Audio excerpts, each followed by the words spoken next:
to check it out and just see the nice content there. But there's a YouTube site as well. I'm not sure exactly. If you go on YouTube and just type your name, type Michael Pickett, you'll find the site where I guess there's 7 or 8 videos of performances of myself. Yeah. Okay. And about this harp playing, I was really like, it sounds to me really great and really intense. And when I saw you playing as well the resonator guitar, I just thought this guy is somehow connected to John Hammond, to this type of blues, because it really hits me, because this is one of my favorite artists, John Hammond, as a solo artist. Yes. And I was really struck by, your playing. It's really amazing. Thank you very much. Thank you. And now I understand. Well, Hammond is a major influence on me. On you. Okay. So very, very major. Okay. I could talk to you for an hour about Hammond. It's just what he's done. It's phenomenal. He put out quickly. He put out his first record, and John, if you're watching this, please, much respect, much respect. He put out his first record in '64, I think. Yeah. And he's put out 40 plus albums, and they just and from the very first record, he played pre-war blues. Yeah. And blues from the '50s, Bo Diddley, Chuck Berry tunes, so he Willie Dixon tunes, the real stuff. So he covered the Chicago thing, he covered the Bo Diddley, the rock and roll thing, and he just, it's all connected, and he played it as a solo acoustic player, and played the songs for real right from the get-go.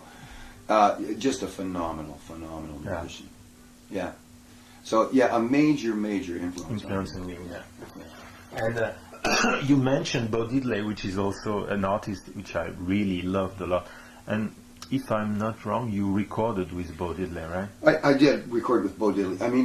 I got to play with quite a few major artists, blues icons, if you will, over the years. And back in the '60s and even into the '70s and maybe even as late as the '80s, bands would play for a week. They would play in Boston for a week, and then they would come up to Montreal in Quebec and play for a week.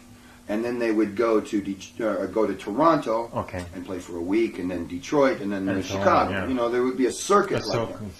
And so Bo Diddley came to Toronto. The first time I connected with him was probably in the early '70s. And he picked up a local band. And I was in that band, and so in any case, I played with him. I don't know how many times, maybe 3 or 4 times for a week at a stretch. And on one of those occasions, he was we were sitting in the dressing room, and he was talking with someone about going and doing a recording, and I asked if I could just sit in, because I was curious. And he said, well, yeah, you can sit in, but you can come and watch, but you have to bring some harps. Okay, great. And I said, no, I didn't ask. I'm not trying to impose myself. But in any case, that's how I got to actually record with Bo Diddley. Yeah, which is great. I wish I had saved the check. I would rather have the check on the wall. Instead of I think it was $50 rather than the money. I wish I had the check. That's great. Now that you also play as a solo artist, you play national guitar? I play a national made in 1931. This is it here. Oh yeah, and, what a beauty. And I've had this since '02. I got it in '02. Wonderful. And this is a Duolian, right? It's a national steel body Duolian. Yeah.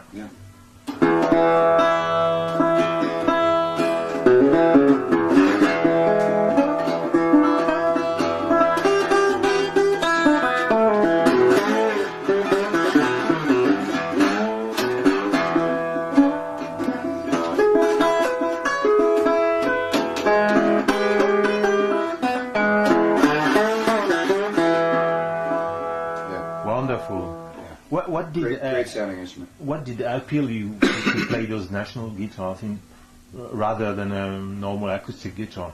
Well, I've like I say, I've only had that since '02. Yeah. it's right now it's a real icon of the blues. You know? Yeah, yeah.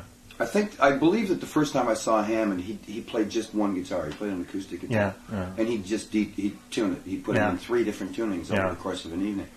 But maybe the second or third time I saw him, he had a national as well. But Bucka White played a national. Son House. All of these guys living and playing in the '60s. You know that I saw. I mean, since the Dire Straits record, it's become a real icon. You know, terrible. Yeah. And also so, the price increases. So the price goes up. Yeah, but you know, when I saw this, just by chance, I walked into a music store and it was on the wall. And it was 9:15 in the morning, and I tried it. I played it for about an hour and a half. This is early days of me really playing the guitar seriously. Yeah. And I thought, I can't afford not to buy this guitar. You know, So great. That's what attracted me to it. I mean, but it has become a real icon. You know? So that one was made in 1931, which is quite remarkable. It's designed by John Dopera. Yeah. I'm not sure if I'm pronouncing his name correctly. No, it's okay. That's the guy who founded Dobro, then with his brother, then later on. Yeah. So they designed some guitars for National. Yeah. That actually, I think, invented the system, the biscuit system. I think so. Yeah. Yes. Yeah. And then move on to the Spider, then later on with the Dobro, I guess. That's right. Yeah. Okay. I think it's so it's kind of interesting because I mean it's designed in the 20s and it's not solar powered or anything. It's self-amplified, if you will. It's ergonomically designed, you know. And the name they had, Dobro. Yeah. Is very. I mean, it's the Dopera brothers. Yeah. I mean, this is like way too hip for 1928. You know. I just find that interesting and amusing. Yeah. The story. Yeah. Okay, Michael. So now let's talking about the record that you issued. I think you already released 4 albums. Huh? Yes, 4 CDs under my own name. Yeah. And I've recorded been on a lot of other people's CDs, albums, as a harmonica player. Mm-hmm. And I, for almost 10 years, between the late 80s into the 90s, I did a lot of jingle work, commercials. Yeah. So I sang on beer commercials and played harmonica, did voiceovers. And, but the first 2 albums, the first one is Blues Money, the second one is Conversation with the Blues, and original material. Yeah. And not, to my way of thinking, not blues. Yeah, but I've never really thought any band I've had together. I've never really thought of it as a blues band. Yeah. You know, I mean, I know what a blues band is. You know, I've seen enough of them out of Chicago, and in Chicago to know what that is. And they're, of course, all over the map today. But I never did that kind of thing. You know? Okay.